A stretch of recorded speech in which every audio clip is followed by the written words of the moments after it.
Well, Okay. Yes. thank you all for joining us for this evening's event. My name is Kim, and I'm one of the event hosts at Powell's Books here in Portland, Oregon. Before we get started, I wanted to encourage you to check out our lineup of upcoming virtual events by visiting our website at pals.com.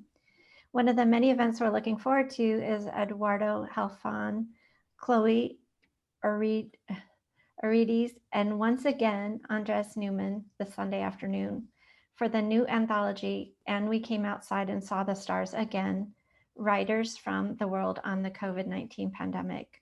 If you don't already do so, please consider following us on Twitter, Facebook, and Instagram. Tonight, we are so excited to welcome Andrés Neuman, Fernanda Melchor, and Anderson Tepper. Andrés Neuman was born in 1977 in Buenos Aires, Argentina, and grew up in Spain. Neuman was selected as one of Granta's best of young Spanish language novelists and was elected to the Bogota 39 list. His novel Traveler of the Century was the winner of the Alfaguara Prize and the National Critics Prize, Spain's two most prestigious literary awards, as well as a special commendation from the jury of Independent Foreign Fiction Prize. Neuman has taught Latin American literature at the University of Granada. Neuman's new novel, Fracture, translated from the Spanish by Nick Caistor and Lorenza Garcia, is an ambitious literary work set in Japan's 2011 nuclear accident in a cross-cultural story about how every society remembers and forgets its catastrophes. An earthquake unnerves Tokyo on March 11, 2011, triggering the Fukushima nuclear disaster, and a tectonic stirring of the collective past. Mr. Yoshie Watanabe, an aging executive at an electronics company and a survivor of the atomic bomb, feels as though he is a fugitive of his own memory. As the seams of his country threaten to come undone yet again, he braces himself to make the biggest decision of his life. Meanwhile, four women narrate their own memories of Watanabe in an enigmatic Argentinian reporter investigating his life. To an enigmatic Argentinian reporter.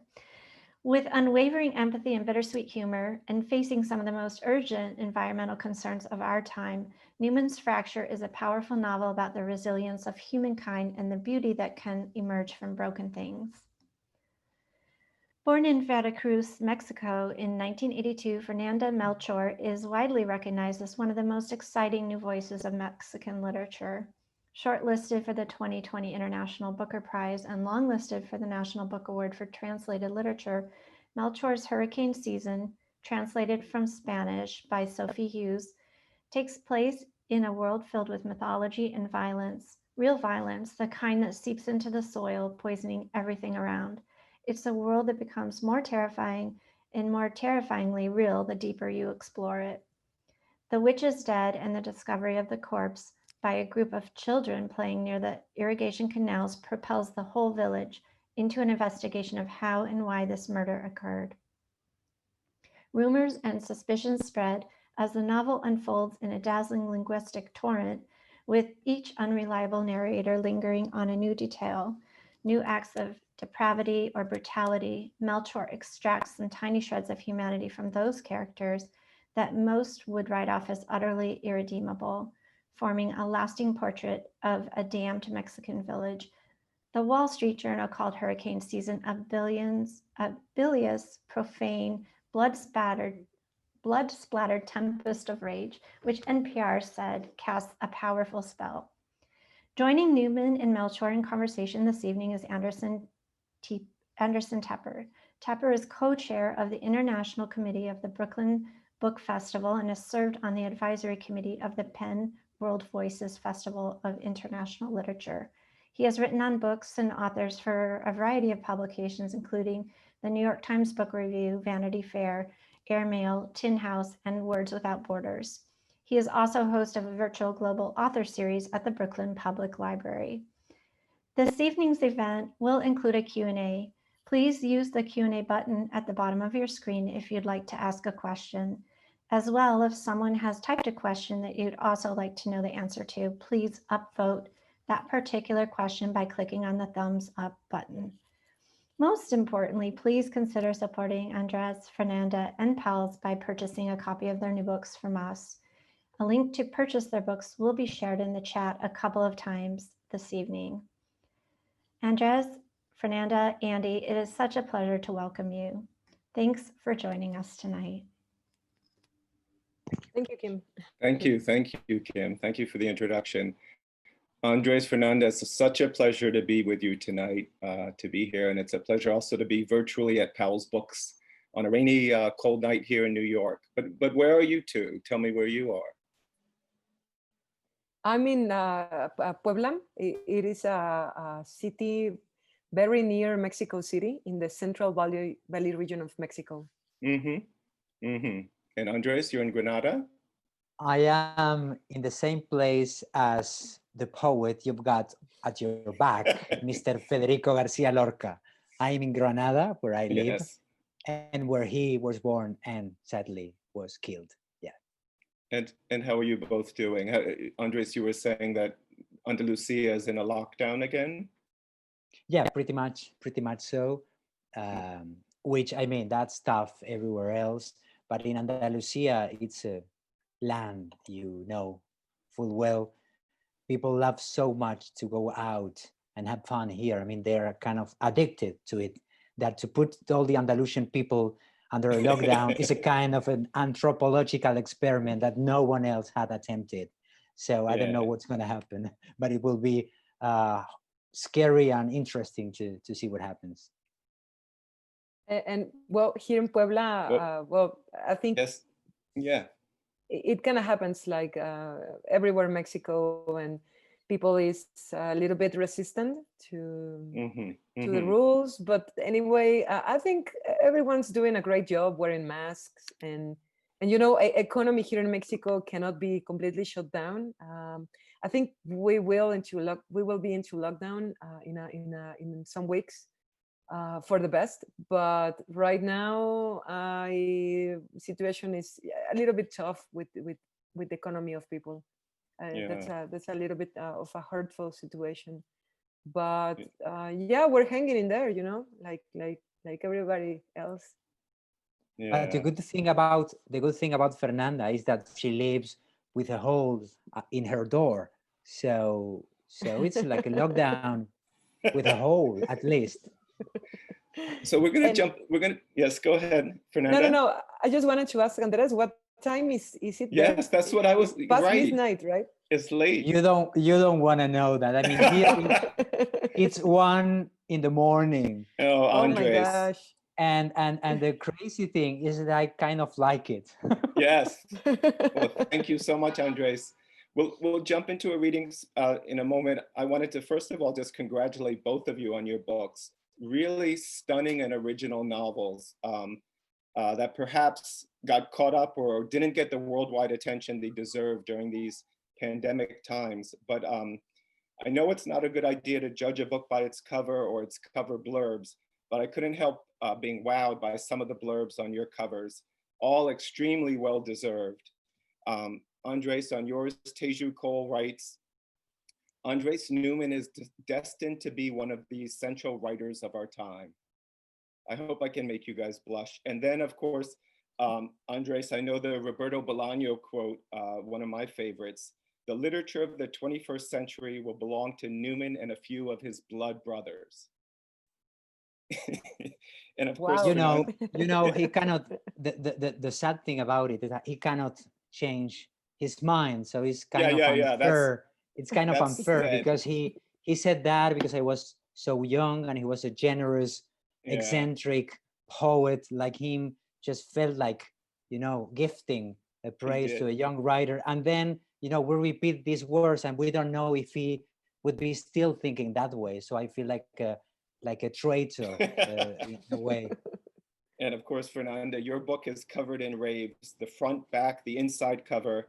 And one in particular, Francisco Goldman says, hurricane season captures the horrors and despair of contemporary Mexico as no other novel has, and is already widely regarded as a contemporary Mexican classic. Wow. So that's pretty impressive. Now, this is your first book in the US, but is this your debut novel? No, it is my No. second novel. Okay. I have another one that's being re-edited, republished in Mexico because it ran out of print.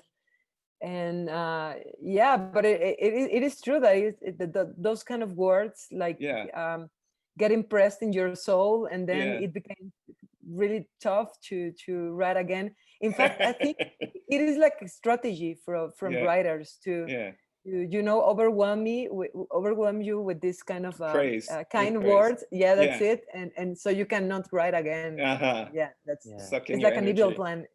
And of course, then you disappoint everybody else. Right. Of course, I mean those blurbs are so dangerous because people think you're a good writer, and then reality arrives. Okay, so let's. I love the fact that the cover on Fernanda's book in English kind of has a familiarity with the fracture concept. So Yes. they are closer in English, and I love that. Yeah, you have the holes, but she has a kind of like a crack. A crack, yeah. A crack. So the format is, I see people are asking questions already. What we'll do is we'll start with a reading, a short reading by both writers, and then I have 3 or 4 questions for both, and then we'll take audience questions. Fernanda, would you like to start? I can, or we can do Back paper, scissors, rock. No. Do you want me to start? Do you prefer it? No, it's okay. I can start. I want to read a small fragment from the middle of the book. Okay. And it's been something I've been practicing because, in fact, it is really, for me, I'm not used to reading in English. Right. I can talk without making everyone's ear bleed, but when I read, it is really difficult. So I've been practicing, and it's a part that I really like because it's like a book inside the book.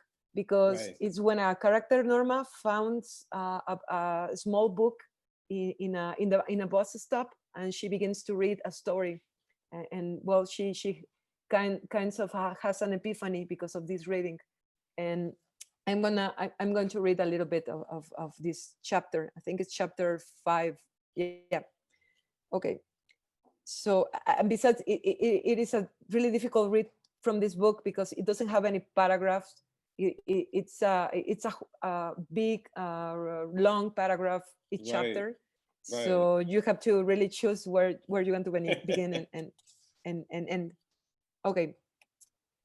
Because one day on her way home from school, Norma found a little paperback book with a ripped cover and fairy tales for children of all ages written across it. And on opening it at random, the first thing she saw was a black and white illustration of a little hunchback crying terrified while a coven of witches with bad wings stabbed the hunch on his back. And the illustration was so strange that, ignoring the time and the imminent rain, ignoring the dishes waiting to be washed and her siblings who needed feeding before their mother got home from the factory, Norma sat down at the bus stop to read the whole story, because at home there was never time to read anything. And even if there were, she wouldn't be able to, with her siblings' racket, the blare of the TV, and her mother's constant yelling, not to mention Pepe's fooling around, or the piles of homework that awaited her each night after washing the pots, which she herself had used at noon before leaving for school. So she pulled the hood of her coat over her head and folded her legs under her skirt, and she read the whole story from start to finish, the tale of the two hunchbacks. That's what the fairy tale was called, and it was about a hunchback who lost his way one evening in the woods close to his home, dark and sinister woods where witches were said to meet to do their evil deeds. And that was why the little fella was so frightened to find himself lost there, unable to find his way home, wandering blindly as night fell, until suddenly he spied a fire in the distance, and thinking it might be a campfire, he ran toward it, convinced that he'd been safe. So imagine his surprise when he arrived at the clearing with the gigantic fire, only to realize it was a witches' Sabbath, a coven of horrifying witches with bad wings and claws instead of hands, all dancing around the blazing fire in the most macabre fashion while they sang. Monday and Tuesday and Wednesday 3. Monday and Tuesday and Wednesday 3. Monday and Tuesday and Wednesday 3. They were cackling their terrible witchy cackles and howling up at the full moon. And the hunchback, who still unseen, had taken cover behind an enormous rock not far from the fire, listened to that cyclic chant, and unable to explain how, unable to explain the overwhelming urge that came over him, he took a deep breath as the witches sang their next Monday and Tuesday and Wednesday 3, jumped onto the rock and shouted at the top of his lungs, Thursday and Friday and Saturday 6. His cry resounded with surprising force in that clearing, and on hearing him, the witches froze where they were, petrified around the fire that was casting horrible shadows on their beastly faces. And seconds later, they were all running around, hovering between the trees, shrieking and hollering that they had to find the human who said that, and the poor hunchback, once again crouching behind the rock, trembled at the thought of the fate awaiting him. I think I'll stop here because this can go on and on and on. Yeah. Thank you, Fernanda. I not only love Fernanda's syntax, but I just enjoyed so much how her body was moving along with the prose. You can tell she's a true writer because she needs the syntax on her body too. I mean, she's a true writer, and you can tell even when she reads in some other language. This is a passage when the protagonist, Mr. Watanabe, comes back home after the earthquake happens, and he finds his house, his apartment, slightly in disorder after the earthquake, and begins to suspect that something horrible might have happened as well outside his home, not exactly in Tokyo, but maybe a bit further away. From the very moment he steps into the living room, he senses that something isn't right. As an obsessive, he knows that each space possesses a secret equilibrium which any imbalance can disturb. Some of the furniture has moved slightly, a confirmation that this earthquake was more powerful than usual.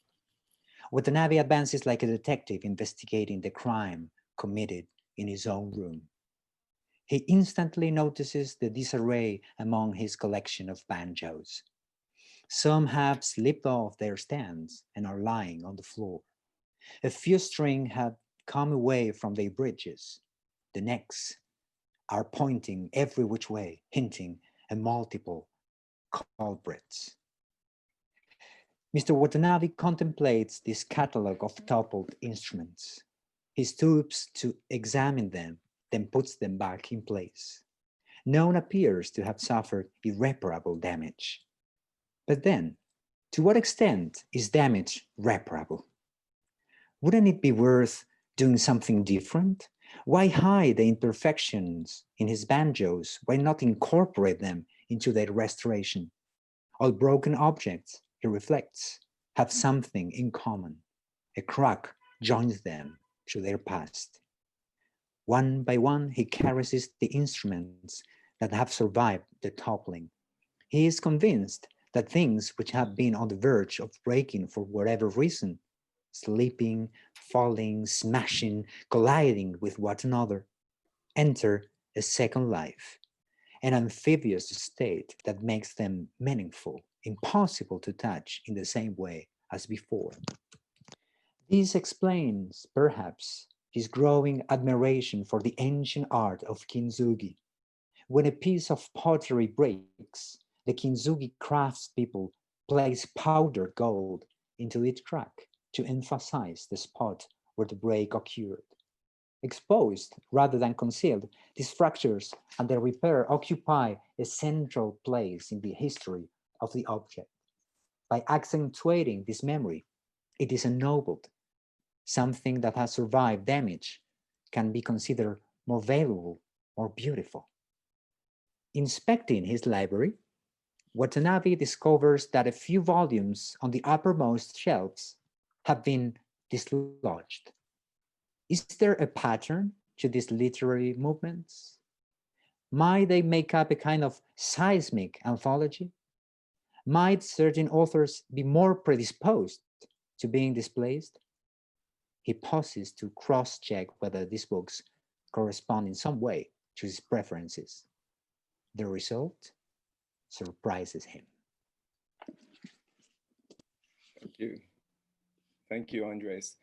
Andres, I'll ask you a question first, and that is, what first drew you to this story about Japan and Japanese history? What was your connection to Japan and this subject matter, and what by extension does it say about historical memory and silence in Argentina and Spain, your own countries? Right. Yeah. First of all, I wasn't interested in, telling a story on ancient Japanese traditions, like or samurais or this kind of highly traditional background. But I was more interested in pretending that I could go very far away to get a comparison between places that seem to be remote to each other, that seem to be very far away, and yet do have a strong connection that no one was expecting. So it's very much a book about discovering hidden borders rather than Japan. This said, I've always loved Japanese poetry. I was obsessed with Japan since I was a child, the cartoons, later the poetry, the Japanese movies, I'm still mad about. And this character kind of travels to all the rest around of the world, including Buenos Aires.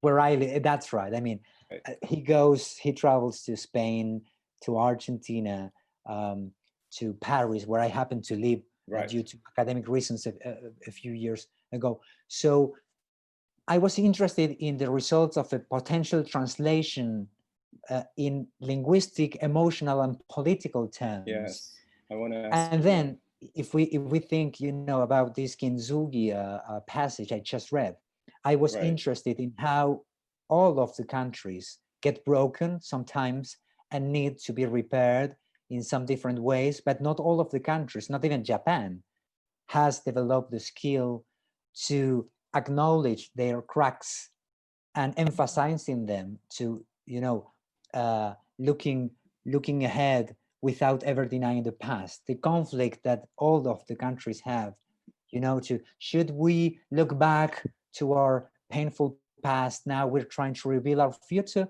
And then the kintsugi is like the perfect response, because you will never be able to get back to life if you don't acknowledge your scars, your cracks, the places where you were broken.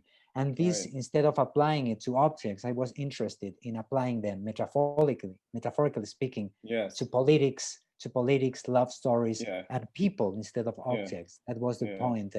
And lastly, in Argentina, in Buenos Aires, there's quite a large Japanese community, comparatively speaking, besides Peru and Brazil, perhaps Argentina is among the three most influenced countries in Latin America by Japanese culture. And in fact, Watanabe comes from the name of one of my favorite poets, Latin American poets, Jose Watanabe, who was a Peruvian poet, wonderful. I'm sure Fernanda knows him, who happened to have a Japanese father and a Peruvian mother. And that he pretty much summarized what I tried to do, to look at Japan from the Latin American or Hispanic point of view and the other way around. Did you do all the research from home, or have you traveled in Japan? Oh, well, I did lots of research. I was so scared to make too many mistakes.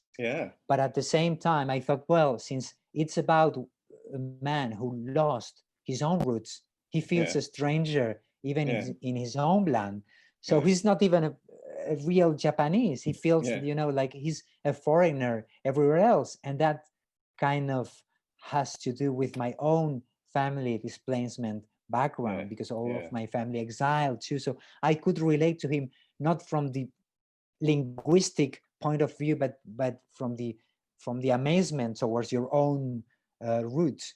And I did lots of research, yes, and it was really interesting because I not only did the research on Japan, but I chose an interesting period in every single city, you know, like the Nouvelle Vague Paris, I was the going to Paris say we watch. And New York, you really got New York. And the great, you know, 70s New York, you know, this Watergate and Vietnam post-war and period, radicals, you know, the radical publishing in New York. Exactly. And no, please go. We'll talk more about that. I want to talk about the different places he lives and his love affairs. But Fernanda, I wanted to ask you about hurricane season. So I've read, or I've heard you say that it began with a news clipping you read about a real life murder. So why and how did you turn that into fiction, into a novel? And were there challenges to do? What were the challenges? Yeah, of course. I just want to say something about what Andres was saying before I totally forget it. Yeah. I just remember the thing you were saying about this necessity of showing the cracks of examine them and then getting insights because of these ruptures. I just remember this. Well, it is not a poem; it is a song by I think Canadian poet Leonard Cohen, of course. Of course. There is a crack in everything. That's how the light gets in, and I think it is beautiful, symbolized in your novel. You know, I just saw that quote on a big mural on Union Square in New York, a Black Lives Matter mural. Yeah. It is just so. It is a beautiful phrase that I think talks a little about what Andres has been talking, and well about hurricane season that also has a crack in the cover. Yeah, it's a beautiful cover. I really love it. I love this edition. It's a hardcover.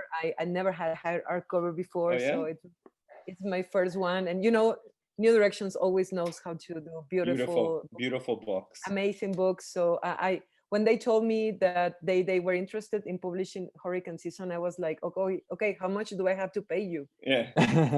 You know, it is just like a dream. I read so many great writers, American writers and foreign writers in New Directions.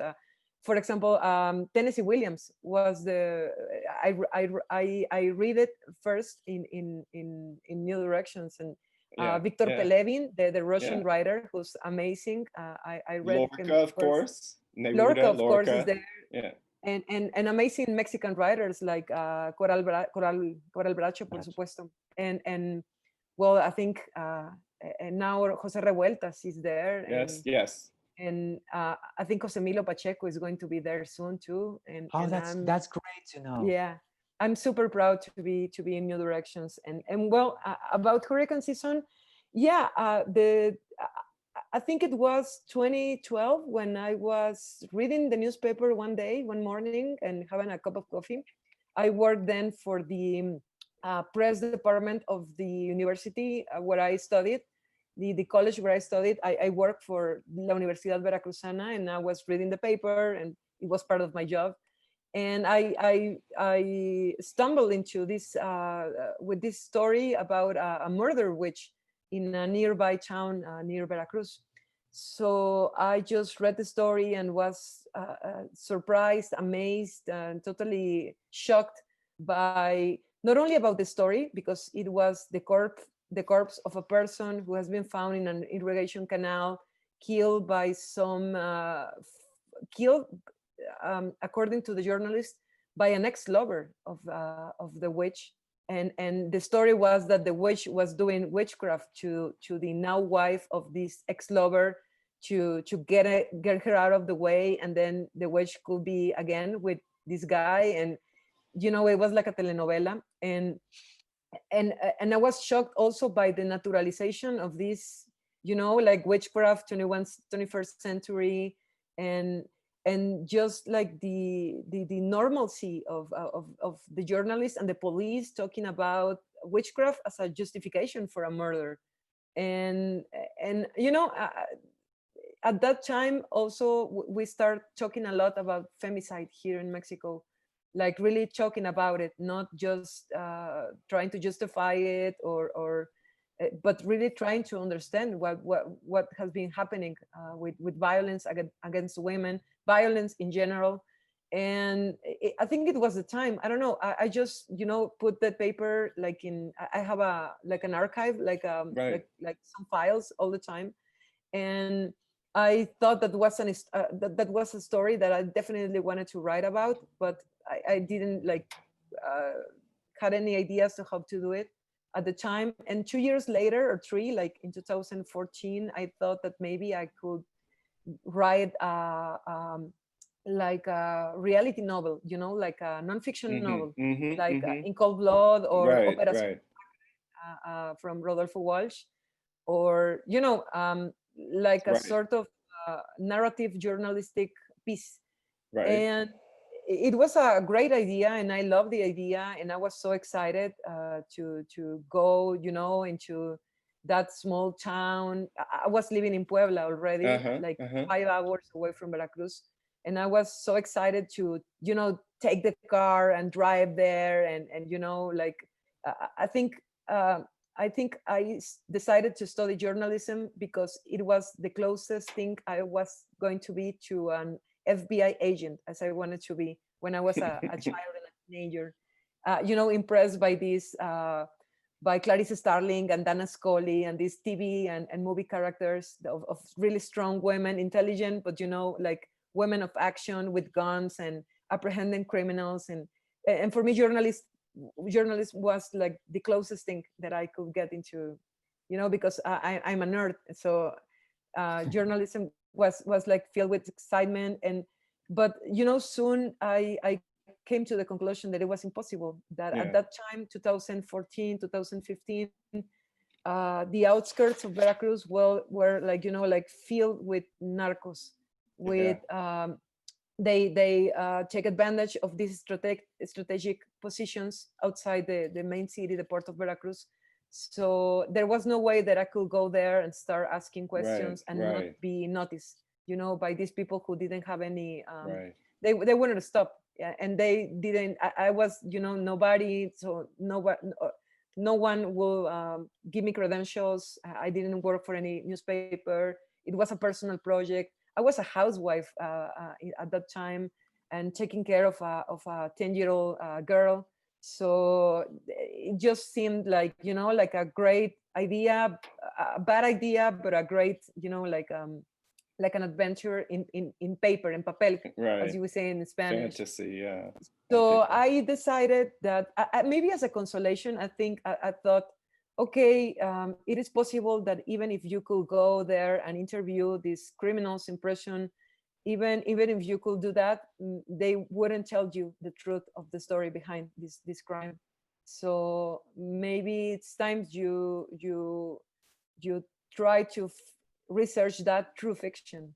So it was a whole another research to do. It was not only like gathering information from media and because I already done that, because I was so interested in what was happening in Veracruz, that I already had files about that. But it was like more an emotional research, trying to find the causes, the why some people decide to cross the line that tell us right from wrong, like murder, for example, how every one of us feels these dark desires sometimes. It is a human part of us to will the death of someone, for example. But why some of us don't cross that line and some others do cross that line? So I was very interested in that, and I always think that it is a matter of luck, to be born with some privileges, a family that wasn't so well, my family was a little bit damaged, but not so much as to end up like that, or having the opportunity to have a college education, and differently that a lot of women here in Mexico. And so you start to think about what makes you I started not to think what makes me different from a people that from a person that kills, but what makes me like a person like that. So what are the things that make us similar? And that's how Hurricane Season was born, through this investigation. And when you started writing it as a novel, you invented the characters around her, around the witch, and then also this language. A lot's been written about this really astonishing, looping, torrential sentences. You've been compared to Faulkner and Bolaño, but was that language tailored for this story, or is that more intrinsic to your style or your way of writing? Yeah, I've always been interested in colloquial language. I love it, and I love the writers who profit from this language, and I think there's some beautiful poetry in popular language. Sometimes these colloquial expressions, these idiomatic phrases, and there's history behind them, and there's socio-cultural elements that just make them, I don't know. I love popular language, but it is true that these kind of long sentences and long, almost impossibly long paragraphs are more an organic necessity of this novel than my own style. The thing is, now I cannot write with a lot of paragraphs. I kind of, I kind of, now I like it. And it is also an homage of my home country, Veracruz, because people in Veracruz are really, we are reputed to be really foul-mouthed, and it is something that everyone in Mexico will tell you, that the people in Veracruz are the most groseras and say the most a lot of obscenities without losing some kind of grace or some kind of charm, and that's it.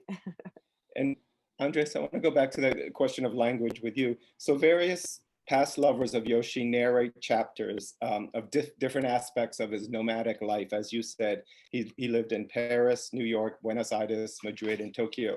The language they speak together also plays a big part in his identity and his desire. And at one point you write, he realized with this change of language, he had once more shed his skin. So tell me more about this idea of the interplay of language and selves in Yoshie's life. Absolutely. One of the things that always obsesses me is translation, not only as a literary craft, but as a metaphor of the world. And I've been always, very often at least, writing about the relationship between love and translation. Translation as a matter of desire, of cohabiting with someone else's voice, and with identifying your own feelings in someone else's words, and love as a matter of translation. You know, you need to learn the language of the other person. The more you think you understand the other person, the more you misunderstand the other person. There are like cultural filters. So it's a kind of a dance where sometimes you feel very close to the other voice, and sometimes you feel so distant and foreign to the other person. So I think there's definitely a dance between translation and love. And in this case, I invented this character very vaguely based on a real character who happens to change skin all the time due to work reasons. And this idea came to me going back to the first question. There was as well a news, just like Fernanda said, this journalistic pulse her book has, among many other virtues, because her prose is, yes, colloquial, but as well elegant and sophisticated.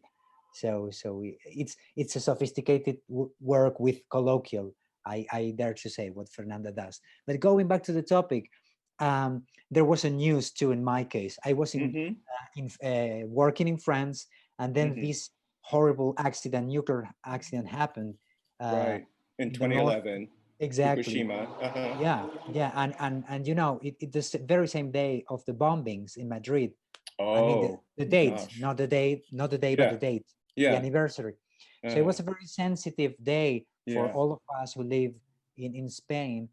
And this horrible thing happened in Japan, and I was in France, which happens to be the most powerful nuclear country in Europe and has done horrible things with nuclear experiments. And then I stopped, watching this mushroom again in Japan, and I said, so I am an Argentinian person, educated in Spain, living in France, feeling scared of something that happens in Japan. Where am I? Where is this taking place anyway? And then the next day I read that the planet axis has shifted. The entire planet was moved by this horrible event.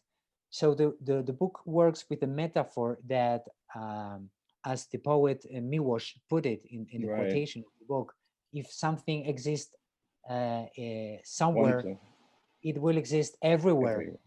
And that rings a bell nowadays, right? That you cannot take for granted that what happens somewhere else won't affect your own life. So from the point of view of the environment, and as well from the point of view of the pandemic, there's definitely, I think we need to learn how to speak a border language where what other countries do affects your own daily language. And I think that traveling and reading and writing are definitely a transport to cross like official boundaries in that regard. Fernanda, Andres's book moves around the world, but yours is very rooted in Veracruz. Tell me what was it about Veracruz you really wanted to explore, about the lives there, the attitudes there? I just, well, I've lived my whole life in Veracruz, except for 1 year that I lived just in France. And in fact, it was in 2003, 2004, when the terrorism in Spain happened, of the Estación La Tocha. And I just remember when I was in my room, my university room, and my college dorm, and I was listening into the radio in France, telling about what happened in Spain, and it is like everything's connected, right? I don't know. I kind of feel. I was thinking about. I'm sorry, this is off topic, but I need to say. No, keep going. I was just thinking about the Fukushima disaster, and I think it was 5 days after there was a terrible massacre here in Mexico, where a whole town at the north of Mexico was white. It was the town of Allende.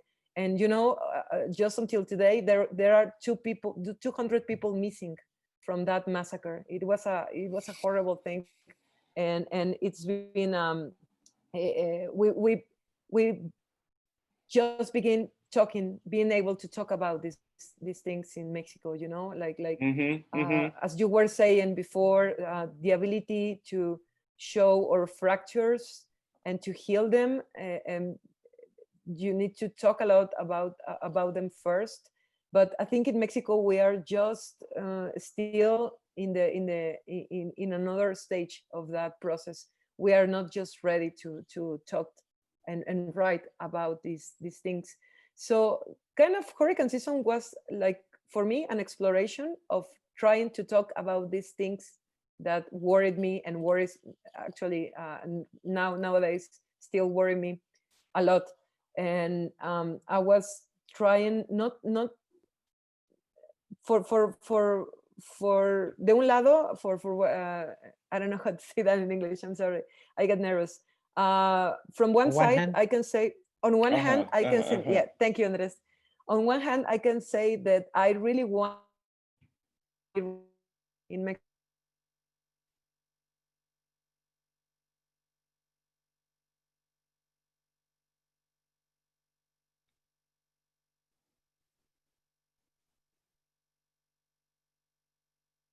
Oops. Has she frozen, Andres? Or have I? For me too. Yeah. Maybe she'll come back in a second. I'll ask you a question. I hope so. Yeah. I hope so. I thought it was me. Yeah. Well, in the meantime, I hope she gets back soon. I was thinking that another thing that made me feel made me think about the relationship between. Oh, she's back. Are you back, Fernanda? Yep. I'm so sorry. Yes, I don't know what happened. Just suddenly the Zoom disappeared. I'm so sorry. You can do whatever with Yes, language. no worries. You can even freeze the phrase. Yeah. You're a genius. No. I'm sorry. I'm really sorry. So, do you want me to continue, or you guys were? No. Please do. No. I wanted to represent Veracruz in Mexican Yeah. literature, Yeah. and the Yeah. people, the language, the oral speech, and I wanted to talk about also about like this atmosphere that surrounds like the rural areas, and Yeah. talk about the things that worried me. For example, in 2015, I always think the structure of the novel is like a mass grave, because in 2015 Oh. I was, we were beginning to do this with this. They were discoveries of mass graves, massive mass graves in Veracruz, and lots of them with lots of corpses and people who went missing 2 or 3 years before, and lots of victims of desaparecidos. Now it's a huge thing in Mexico. Yeah. Like families looking for the desaparecidos, they're missing people. Mm-hmm. They're not missing. We Mhm. know that they've been murdered, they've been kidnapped by the organized crime or by the police and the state. That is the most more horrible thing. And I couldn't stop thinking about that, and couldn't stop thinking about how easy it is to be a woman in Mexico and to get killed, and that not having any consequences at all. And besides, like, what's the consequence in our societies about women getting killed? Women that has such a strong role in Mexico. They're head of families, they raising children by themselves, and when women disappear, it is not only a crime against the women, but also about it's a crime of the families and the society in general. Now you talk about missing people. I was thinking that one thing that really struck me was that I tried to study and let's say translate the way in which my birth country, Argentina, after the dictatorship, my second country, Spain, after the Civil War, and Japan, try to the way that these three countries try to deal with the memories of their own missing people, because there were so many missing people after the Hiroshima and Nagasaki bombs, and I was really impressed by how there were like patterns about not being able to talk about things that people denying their own pain, and they were like a kind of three generation structure for this silence that I really try to develop during the novel, both in political and emotional terms. These three generations are like, the first one is too close to the events, so they cannot speak about it because they are in shock. They don't have the language yet, so it's unspeakable. Right. Then there's a second generation where they have the language, but it's not the moment.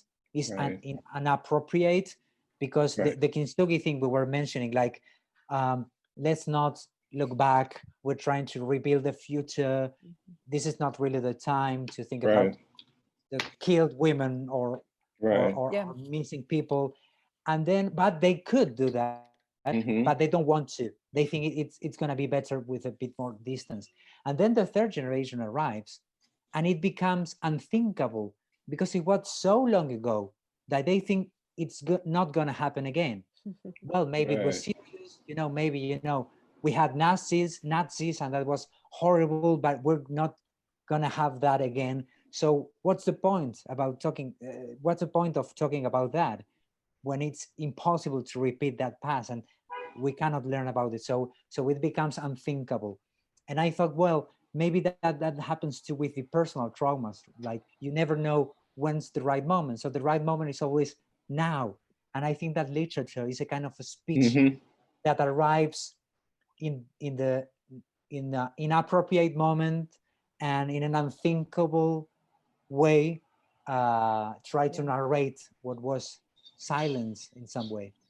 And the funny thing is, sometimes when I talk about hurricane season and it's like its social background, it makes me look like I am really a person that's thinking about these themes and write about them. You know, like they're like, I don't know. I just never see a femicide and then think, oh, that will be a wonderful theme for a book.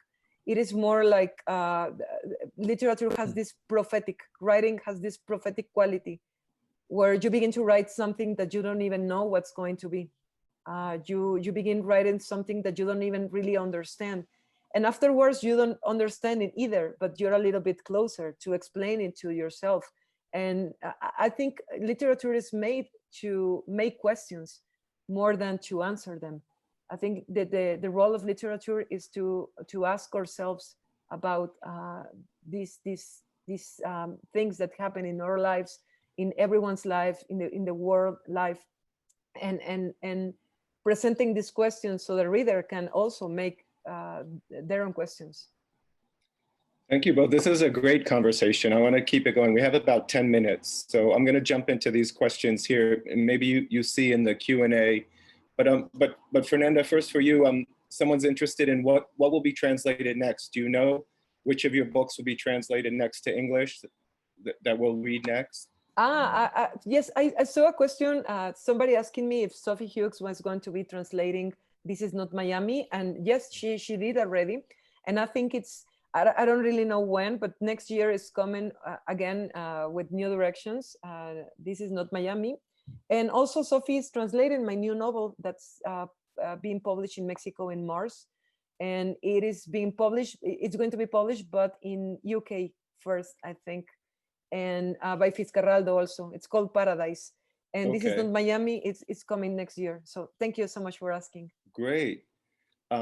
Andres, a question for you, and I was interested in this too, that talk about your choice of subjects and settings, because you have covered such diverse ground, from Traveler of the Century and Talking to Ourselves to Fracture, very diverse times, settings, and circumstances. So yeah, I'm curious, is each book intentional search for a different idea and register and mode, and are there common themes throughout, I think? Yes, I try to contradict myself and do just the opposite to the previous book. Yeah. I've always been scared of, like finding a pattern and reproducing it. I think that there's the difference between brand and style. A brand, I think that means that you know beforehand how your next book will be. That's a brand. You don't need to go find the tools because you already got them. And the style, I think it's what repeats on your books, even though you try to avoid it. The unconscious patterns, your own ghosts, those are the style. So I try to avoid the brand and see what my style is. But in terms of location and everything, there are like two kind of approaches, at least. My books that take place in Argentina, those have not been yet released in English, but they will be, because the first novel, Bariloche. Well, Talking to Ourselves was Argentina. Yeah. It's like the three last novels were translated into English: Traveler of a Century, Talking to Ourselves, and Fracture. Those three books are not placed in Argentina, except for one part in Fracture, which takes place in Buenos Aires, of course. But they are kind of a traveling books.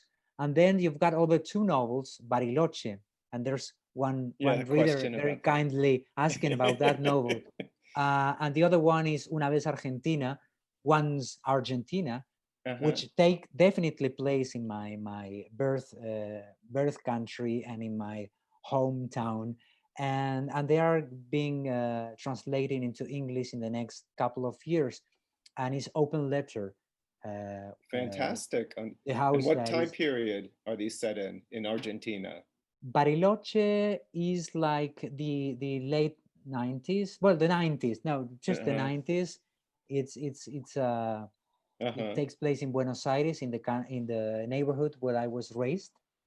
and the protagonists are two, how do you say this, junk collectors, garbage collectors, and those are the stars. And Una vez Argentina is pretty much the story of my migrating family, how my ancestors arrived to Argentina and how some of the descendants just had to go away, and how Argentina is a kind of a homeland in transit, so to speak. But it talks about my childhood and about my family, so they are really different, and I can't wait for them to be released in English, not because they are mine, but because they are like the second half of what I do. I look forward to get that balance, the traveling novels and the Argentine novels. Oh, that's fascinating. Question for both of you is about how do you know when how does your initial conception of the book differ from the end product? Oh, well, in my case, it can be a huge difference. I'm always, I start writing. I try to fool myself that I'm not writing. I take notebooks and write by hand, because the blank page just terrorize me. I'm afraid always, and I like to feel that I'm just having fun. So I use a lot of notebooks, and I just start writing until I found the voice. And I start thinking about the story, of course, and then I start thinking about the shape of the novel. But I can write like 100 pages and not being sure of what the novel is going to be. That's how Hurricane Season came to be. It was a really long process of trying and writing and throwing things into the trash and just imagining the possibilities of what can be told. And it is beautiful. I think it is the funniest part of writing a novel, because it can change, and it is so amusing. And then when you already have an idea of what you want to be the novel to be, when you already have the order of the things, how are going to be told, it is kind of like work. You have to sit down and spend like 5 hours a day typing. And the other part is the one that I love. I totally love just imagining and exploring different possibilities. No, same here. I mean, I can, for example, in talking to ourselves, well, what I do normally is to set carefully a plan, looking forward for it to change. I need a plan. I need to draw a structure. I need to find, as Fernanda mentioned, the voice is extremely important. There's no plot if there is no voice. The voice creates the plot, rather than the opposite. But once I have this structure that I really need, then I begin to change it. It's just like traveling, right? You do a list of places you're dying to see, your list of numbers of the people you're gonna meet, and of course, nothing of that will happen. But the driving force that leads you there is this unaccomplished plan. But I was mentioning talking to ourselves because I had carefully prepared a story with a father and a son on a truck, and then I said, well, maybe I should think about the mother. Well, she became the protagonist, and most of the novel ended up being told by the character I didn't know it was just to appear. And I love when that happens, because that makes sense, because writing is a happy accident in a way. Well, I think Kim's going to come back in a minute, but maybe a last question for both of you is, how does the translation process work for you, or how did it with these books? In my case, well, I never thought that Hurricane Season could be translated or will be translated. I had no idea. It was like a dream, and because when I wrote this novel, it was my second novel, so I don't know if that happens to you, Andres, but I think when you write a first novel, you try to make it as decorous as it can be. Maybe you are not thinking in writing a masterpiece, but you are thinking in writing something that is readable and it's amusing and it's beautiful. And at least I had like these small purposes.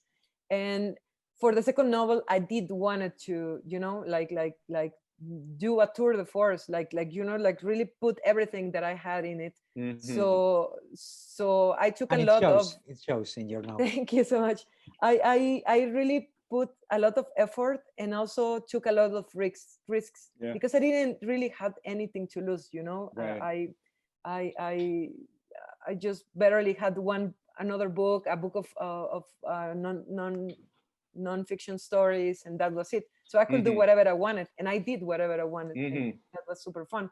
But I never thought, okay, this is going to be translated someday. So I put a lot of Mexican lingo, Veracruzanian, colloquial, obscenities, profanities. It was a beautiful translation with Sophie Hughes, and I think we had a lot of chemistry. Now I think she's my friend, and that is something so.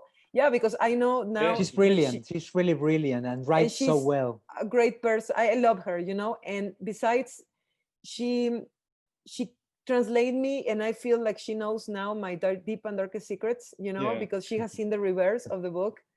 It's like she knows like the stitches of my soul, it is something really intimate.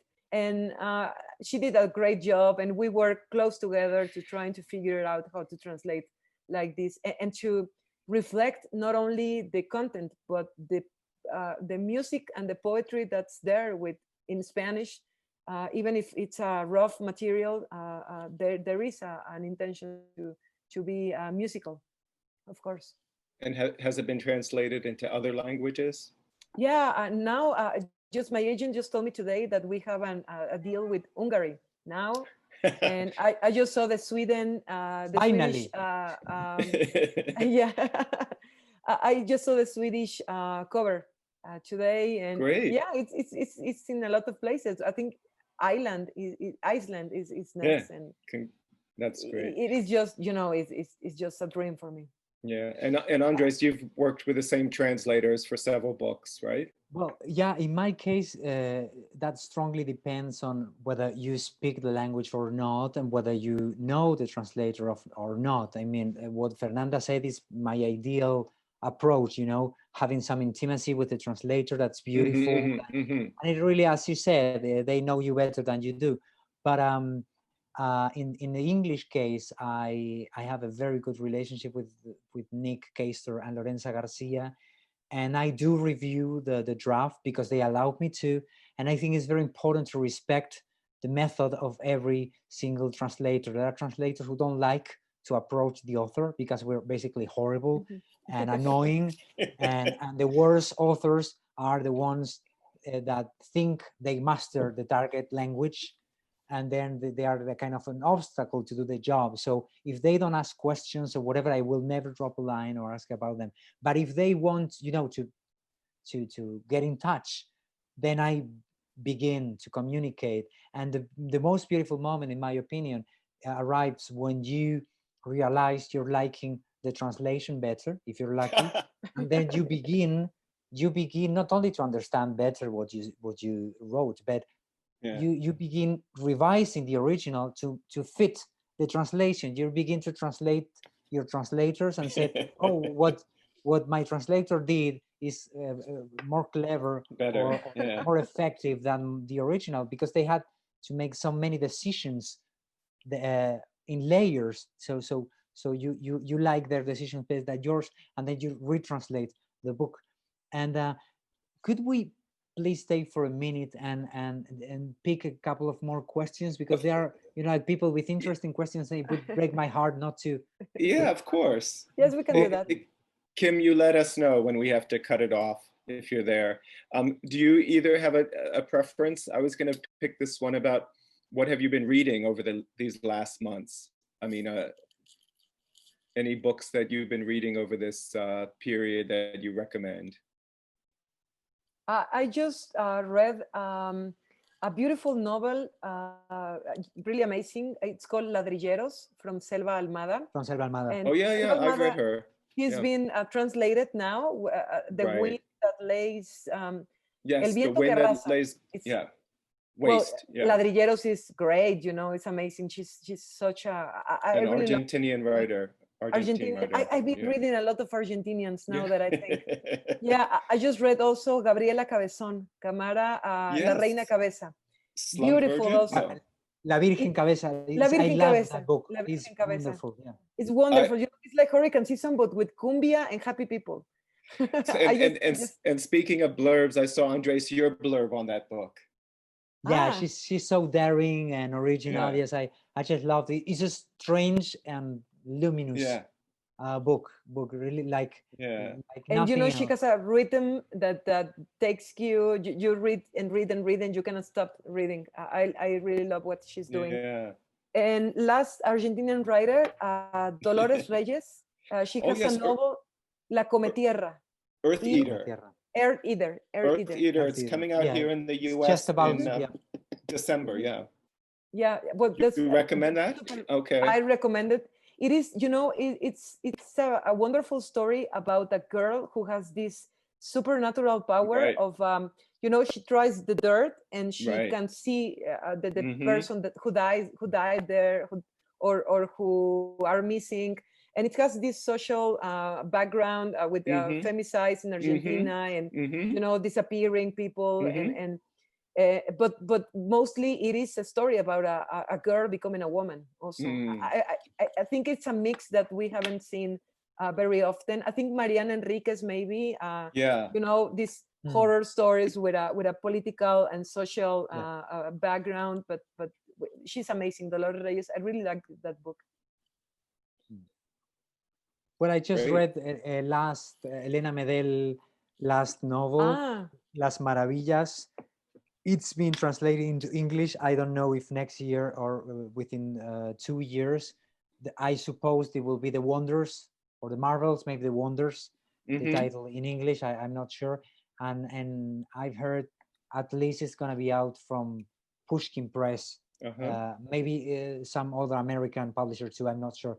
But she's not only a great novelist, but it's her first novel, but she's one of the best young poets in the Spanish language, Elena Medel.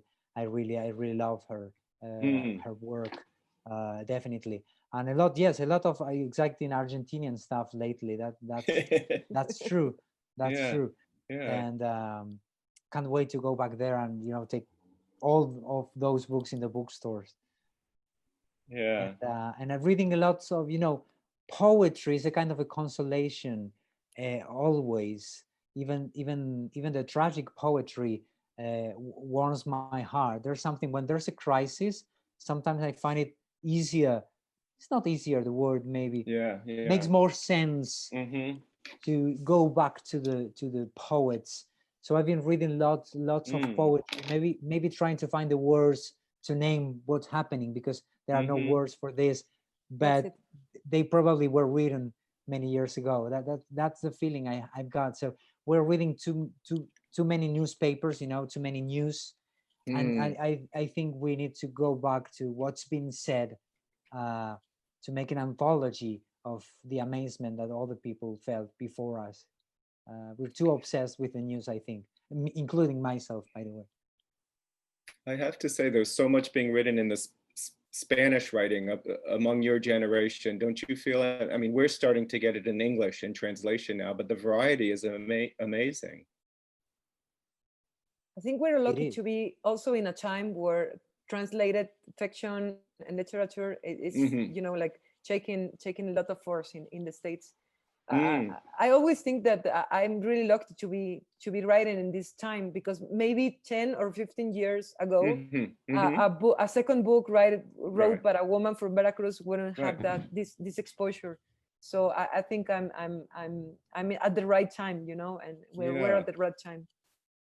And it doesn't seem the generation doesn't need to have a one singular quality or a movement, a name. It doesn't need to be the boom generation or the Macondo or magic realists.